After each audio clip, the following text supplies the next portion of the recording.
વાત એક પ્રસંગની છે।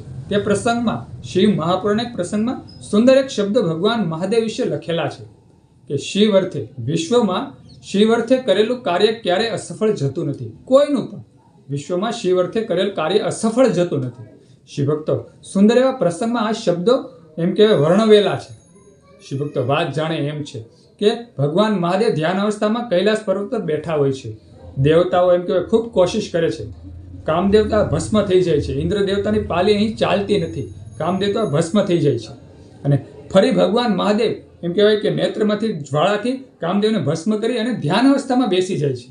હિમવાન ખૂબ શોકાતુર છે, ખૂબ ગમગીન છે।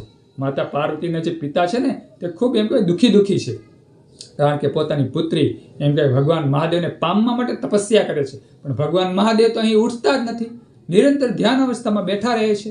જે હિમવાન હોય છે ને તે નારદ મુનિને કહે છે કે નારદ